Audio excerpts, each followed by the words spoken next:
This presentation, we're going to do the first part of our financial accounting review. We're going to focus on the company Blowing Rock, Inc.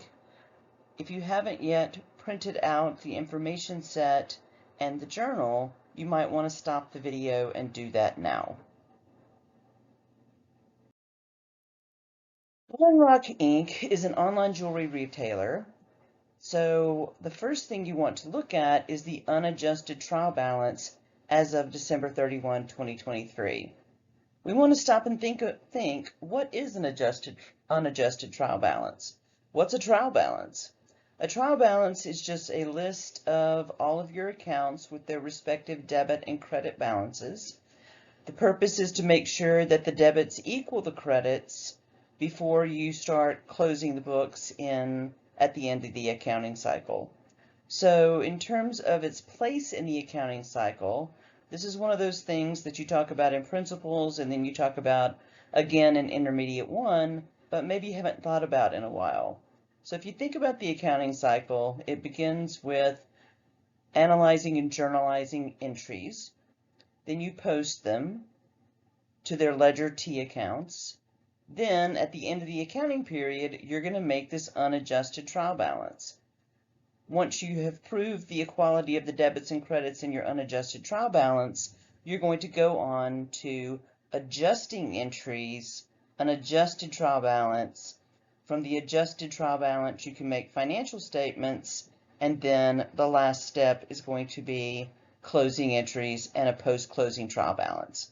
So in this practice set, in part one, you're going to be making adjusting entries, and in part two, you're going to take the adjusted trial balance that I give you and make financial statements and calculate some cash flow numbers.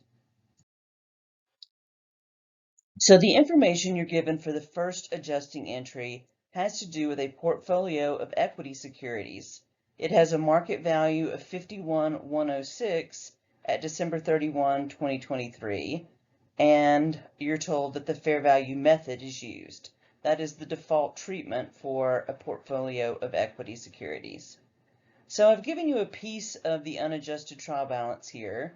You've got your equity securities portfolio with a debit balance of 47521, and you've got your fair value adjustment account with a credit balance of 4100. So we can tell this is not the first period that we've held these equity securities because that fair value adjustment balance results from some prior period's adjustment. So what we're going to do is adjust the securities portfolio to fair value, and the unrealized holding gain or loss is going to be included in net income. Remember that this adjustment is made at the portfolio level using the valuation account fair value adjustment. Fair value adjustment is a balance sheet or permanent account, meaning that the balance carries forward from period to period. The fair value adjustment account can have a debit balance or it can have a credit balance. If it has a debit balance on the balance sheet, you're going to add the balance to the equity securities portfolio. If it has a credit balance, you would subtract. In the unadjusted trial balance column, the portfolio of equity securities is reported at cost, and we need to figure out what entry we need to make if we want them to be reported on the balance sheet at fair value of $51,106. Is there going to be an unrealized gain or loss for 2023? So we can look at the cost of the securities, we can look at the fair value of the securities, and the difference between those two numbers is our desired debit or credit balance in fair value adjustment. So in the first year, the unrealized gain or loss and the desired debit or credit balance are going to be the same. But in subsequent periods, you have to figure out what is the difference between those two numbers and the current balance in fair value adjustment. All right, so in this situation, you're going to take the difference between the 51,106 fair value and the cost and that is going to be your desired balance in fair value adjustment. In this case, fair value is higher than cost, so we're going to want a debit balance in fair value adjustment that's equal to the difference between cost and fair value. To get the unrealized gain or loss, you're going to need to take the difference between the current balance in fair value adjustment and the desired balance in fair value adjustment. And then you're going to make an adjusting entry, either debiting or crediting fair value adjustment. If you're debiting fair value adjustment, you're going to be crediting an unrealized loss account. If you are crediting fair value adjustment, you would be debiting an unrealized loss account. One of the things that we want to remember about adjusting entries in general is that they're always going to include an income statement account and a balance sheet account. Generally, you're just going to be hitting two accounts and you're not going to be hitting cash. So the next adjusting entry that we want to look at has to do with bad debts expense. So GAAP generally requires the use of the allowance method to account for bad debts expense. And the reason is because we extend credit in order to increase sales. Therefore, the bad debts that result from extending credit need to be recorded in the same period as the related sales revenue. Now, we won't know for sure what accounts or how many accounts are going to be ultimately written off, but based on our past experience, we're going to estimate that either as a percentage of sales revenue, which is what we call the income statement approach, or a percentage of receivables, which is what we call the balance sheet approach. Accounting for bad debts is a very good example of the expense recognition or matching principle, which says that we want to match expenses against the revenues that they help generate. When we record bad debts expense, we're going to do it with a debit to bad debts expense and a credit to the contra account allowance for doubtful accounts. Essentially, the allowance is a reserve against which bad debts are written off. So when we estimate bad debts, we debit bad debts expense and credit the allowance account. And then when we have an actual bad debt, we're going to debit the allowance account and credit the account receivable to take it off the books. So in this case, we're told that an analysis completed by the controller's office using the balance sheet approach indicates that 5% of total accounts receivable is uncollectible. In 2022, the controller estimated bad debts at 5.5% of accounts receivable. Let's think about that second piece of information. That illustrates a change in estimate. So in 2022, we estimated at 5.5%. This year, we're estimating at 5%. So we know with a change in estimate, we just make the change in the current period and go forward. There's no retrospective adjustment for that. We are estimating using a percentage of receivables or the balance sheet approach. So in doing that, we're going to need to consider the unadjusted balance in the allowance account when we compute bad debts expense.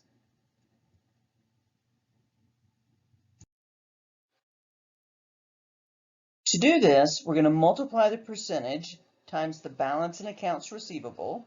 So look on your unadjusted trial balance, get your accounts receivable account balance, multiply that times 5%. The number you come up with is the desired credit balance in the contra account allowance for doubtful accounts. Now go back to your unadjusted trial balance again and see what the current balance is in the allowance account. Make a T account and then figure out if you want to go from the current credit balance to the desired credit balance, by what amount do you need to be crediting that account? Then you can make your adjusting journal entry, debiting bad debts expense and crediting allowance for doubtful accounts for that amount.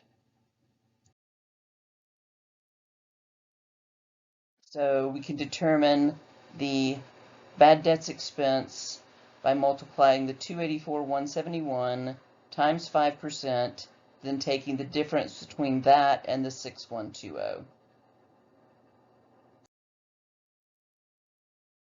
In terms of categories of adjusting entries, we have accrued expenses, accrued revenues, we've got unearned revenues, and we've got prepaid expenses.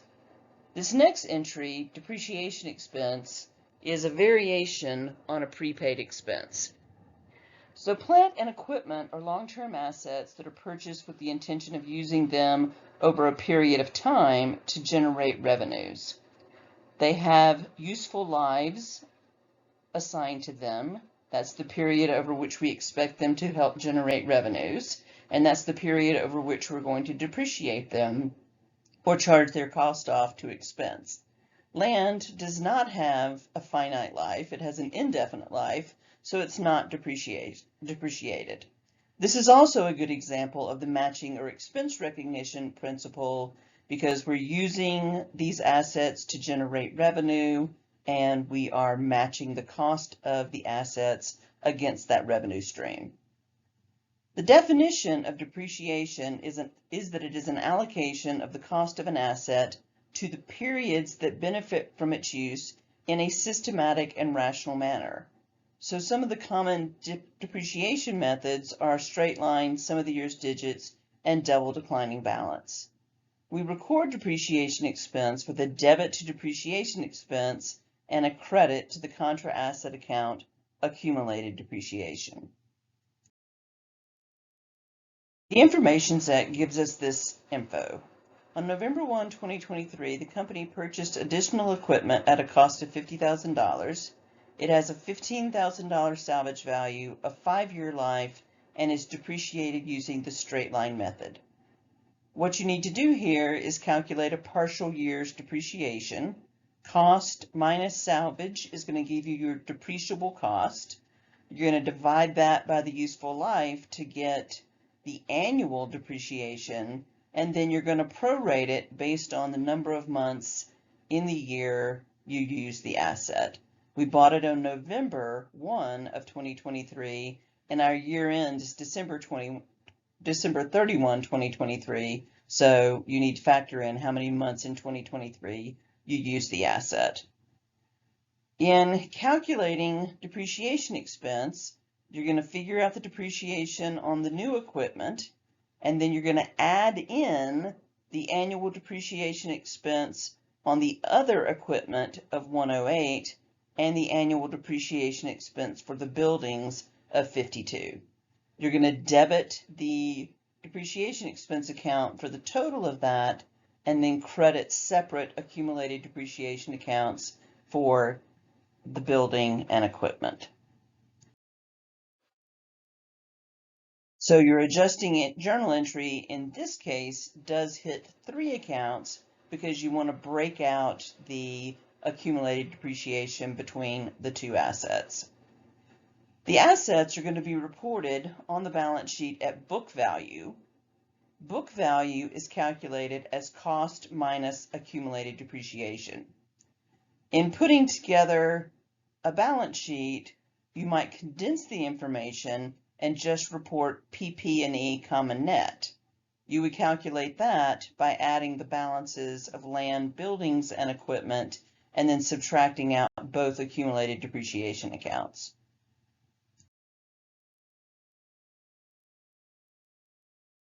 An expense recorded as an asset rather than as an expense. Going back to your recent review of the conceptual framework, recall that one of the key aspects of an asset is that it has future benefits. If an expenditure benefits only the current period, it's recorded as an expense, but if an expenditure benefits multiple periods, it's typically recorded as an asset, a prepaid expense, and then expensed over the periods that benefit. That's what we just saw with depreciation expense. There is an alternative way to account for a prepaid expense, and that is to initially record it as an expense and then at the end of the period, figure out the unexpired portion, back that out, and record it as an asset. The way we typically record prepaid expenses is a debit to a prepaid expense and a credit to cash, and then the adjusting entry debits the expense account and credits the asset account prepaid expense. A prepaid expense can be initially recorded as an expense. In that situation, the adjusting entry would be the reverse. We'll debit the asset account and credit the expense account for the unexpired or unused portion.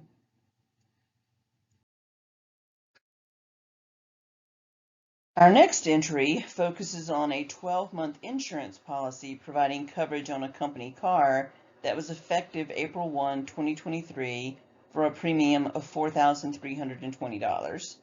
They also paid an annual premium on a life insurance policy covering the company president for $12,000 on November 1, 2023, with coverage effective that date.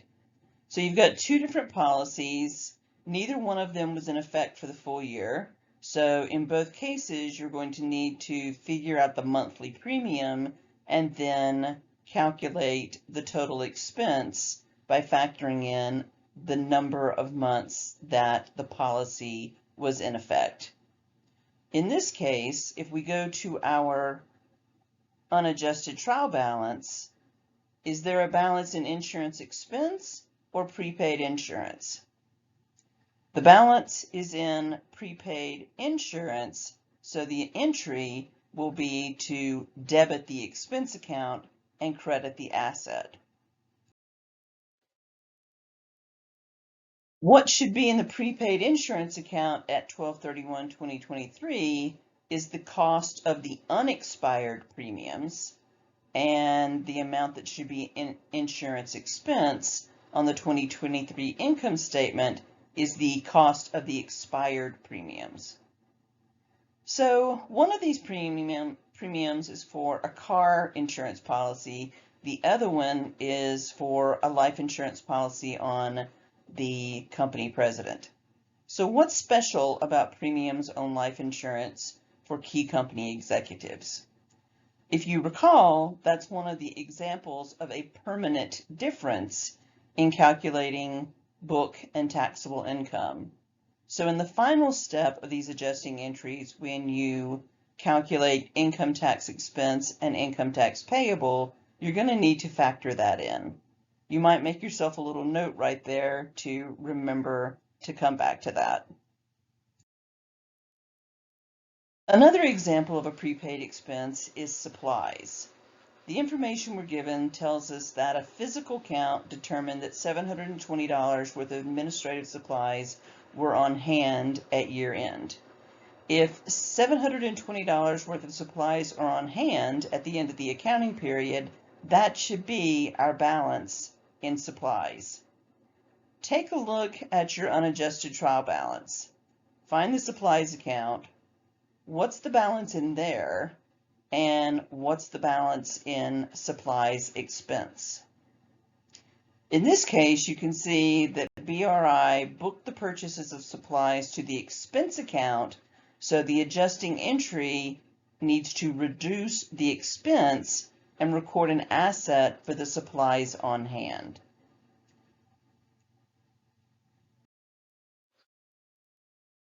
Our next category is accrued expenses. Accrued expenses are expenses that have been incurred but not yet paid. They include things like interest, salaries and wages, utilities. We're looking first at interest. Interest accrues with the passage of time. We calculate it as principal times rate times time, where R is always the annual interest rate, and the time is the period of time in the accounting period that the debt has been outstanding. When we are accruing expenses, we're always going to debit an expense account and credit a liability account, generally a payable. So it could be interest payable, it could be salaries and wages payable, or it might just be accounts payable.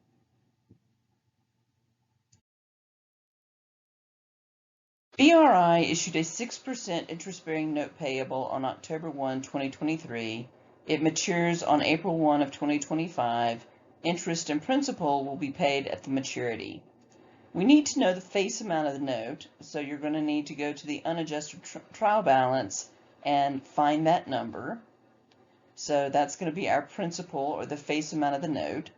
The rate is 6%, and then for T, or time, we need to figure out how many months in 2023 the note has been outstanding. Then we can determine interest expense and interest payable by calculating principal times rate times time.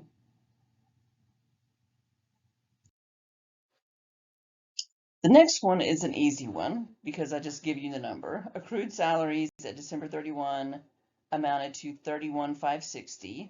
This is an accrued expense, and so we know we're going to want to debit an expense account and credit a payable. Our last accrued expense has to do with bonds and interest payable. The information we're given tells us that BRI issues bonds payable on January 1, 2022. Each $1,000 bond is convertible to 10 shares of common stock after January 1, 2024. The bonds have a 5-year term, a stated rate of 8%, and pay interest annually on January 1. The bonds were issued at a premium of $25,274, which provides an effective interest rate of 6%. The information we can find on the unadjusted trial balance is a credit balance in bonds payable of $300,000 and a credit balance in premium on bonds payable of $207,991. So what were the proceeds of the bond issue? We can calculate the proceeds using present value of future net cash flows, but we could also, in this case, we're given the face amount and the premium at issuance. If we add those two together, that gives us the proceeds of the bond issue, which is going to be the carrying value we initially put into our schedule of effective interest amortization. The bonds were issued at a premium because they pay 8%, that's the stated rate, and the market rate is 6%. So one way to think about that is that our bonds are paying 8%, and other bonds with similar risk characteristics are only paying 6%. So everybody's going to want to buy our bonds, and when everybody wants to buy something, what happens? The price trades up. And finally, why is the balance in their premium account on 12/31/2023 not 25274? It's a lower number because this is the second year that the bonds have been outstanding. So the initial premium was 25274. The number in the unadjusted trial balance reflects the decrease in the account due to having recorded premium amortization for 1 year. We are going to need to make an effective interest amortization schedule here. I recommend that you pause the video and put together a schedule. If you're working in Excel, it should go pretty quickly. I've given you the headings here. The first column is always going to be the issuance date. The second column is always going to be the cash payment or cash receipt if we're on the other side of the transaction, meaning that we invested in the bond instead of issuing it. The next column is interest expense or interest revenue if we're the investor. The next column is premium or discount amortization. Then you're going to have a column for your bond premium or your discount and the carrying value. The first line in this schedule is the issuance date, and the only thing that goes on that line is the carrying value, which is equal to the proceeds at issuance, and the initial balance in bond premium. Payments of interest are on January 1 of each year. What we need to do is make accruals at 12/31. So the next two lines in your schedule are going to be 12/31/2022 and 12/31/2023. Bear in mind that we're doing this for 2023, and so you need to do at least 2 years of your schedule. The cash payment is calculated by multiplying the stated rate times the principal, and that is going to be constant across all years. Your interest expense is calculated by multiplying the market rate times the carrying value at the beginning of the period. Your premium amortization is going to be the difference between the cash payment and the interest expense, and that carrying value needs to be reduced down to $300,000 by the end of the bond term, so your carrying value is going to be reduced by premium amortization. Your adjusting entry is going to accrue the cash payment, so we're going to credit a liability payable account. We're going to debit interest expense, and then we want to reduce the balance in premium on bonds payable. Premium on bonds payable is an adjunct liability account, which means it's a valuation account that has the same kind of balance as the account to which it is related. So bonds payable and premium on bonds payable both have credit balances, and when you put them together on your balance sheet, you're going to add them together. So your adjusting entry here is going to include 3 accounts, 1 debit and 2 credits.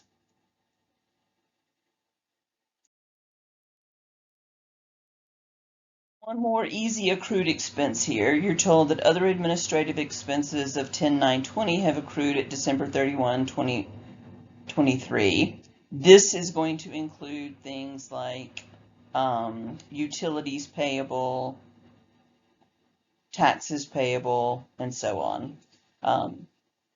Payroll taxes payable, not income taxes payable. So once again, we want to debit an expense account, credit a liability, specifically a payable, and you're told here to use accounts payable.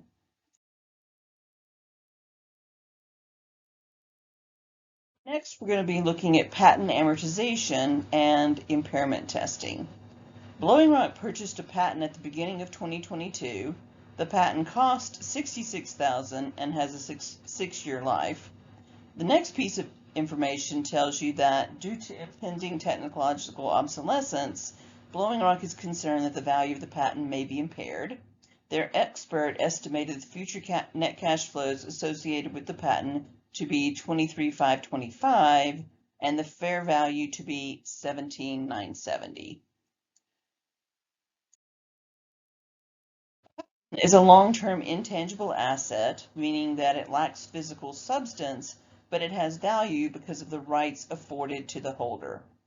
The cost of an intangible asset is allocated to expense over the useful life of the asset, generally using the straight line method. You're only going to amortize an intangible asset if it has a finite life.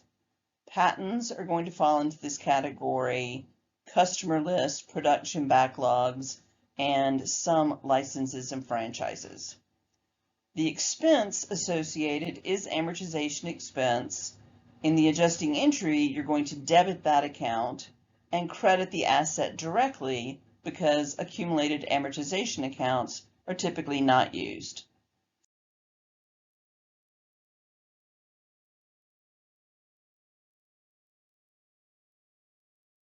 Skipped a slide there, but basically you're just going to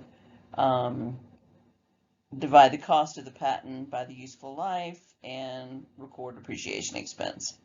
All right, after we have amortized the asset, we want to calculate patent impairment loss. So an impairment is a permanent decline in the carrying value of an asset, and when such a decline takes place, the asset should be written down to its fair value and an impairment loss recorded. If the asset has an indefinite life, you have to impairment test at least annually. If it has a finite life and you're amortizing it, you only have to test if you have reason to believe that an impairment loss may have incurred. So for a finite life asset, whether it's building, equipment, patent, franchise, testing for impairment is a two-step process. The first thing we're going to do is the recoverability test, in which we compare the carrying value to the future net cash flows to determine whether there has been an impairment loss. You want to use the updated carrying value of your patent. So the patent cost $66,000. We bought it at the beginning of 2022. I'd recommend making a T account, putting the $66,000 in there. The balance on your unadjusted trial balance at the end of 2023 was $55,000, but because we recorded $11,000, which is 66,000 divided by 6, amortization expense in 2022, and then we did it again in 2023. So your carrying value in the patent account after you've recorded the amortization is $44,000. We're going to compare that to the future net cash flows to determine whether there has been an impairment loss. The idea here is that the future net cash flows is the total amount of cash that you expect to collect as a result of using that asset, and if it's less than the carrying value, that means that the carrying value is not recoverable. It fails the recoverability test, and you need to impairment test at that point, or you need to calculate the impairment loss at that point. So the impairment loss is going to be the difference between the carrying value and the fair value. So if you've got your patentee account with a debit balance of $44,000 in it, and you need to record an impairment loss, the balance in that account after you record the impairment loss is the fair value. So we're going to need to credit the patent account for the difference between the carrying value and the fair value. So in this case, is the carrying value of the asset recoverable? We want to take the difference, not take the difference, but just compare the carrying value and the future net cash flows. The impairment is going to need to be recorded because the carrying value is not recoverable. And when we make that adjusting journal entry, we're going to be debiting impairment loss and crediting the patent account. And after the adjusting entry has been posted, the balance in the patent account should be equal to its fair value. The final accrued expense is for taxes. The tax rate is 20%, which affects all items of income and expense at the same time. Income before taxes is $555,293. There is a deferred tax asset on the book, which relates to a difference between tax and book depreciation, and it reverses out evenly over the next 4 years. We're going to ignore the deferred tax implication of the unrealized holding gain or loss and anything else that you might see in this problem that you think could give rise to a deferred tax asset or liability. If income before taxes is $555,293, and that has been reduced by the premium on the life insurance policy that is never deductible for tax purposes, you need to add that back before you multiply times 20%.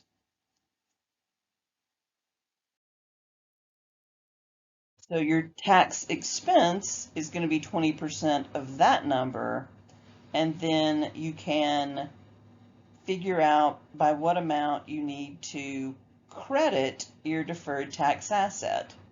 In the originating year, we would have debited the deferred tax asset for a temporary difference, and then in future periods, we're going to reverse that out. So in this period, we are not recording it, we are reversing it. So we're going to be crediting the deferred tax asset account, and then you will also be crediting tax payable. Hopefully you found this a helpful review. If you have any questions, shoot me an email and I'll see if I can't help clarify them.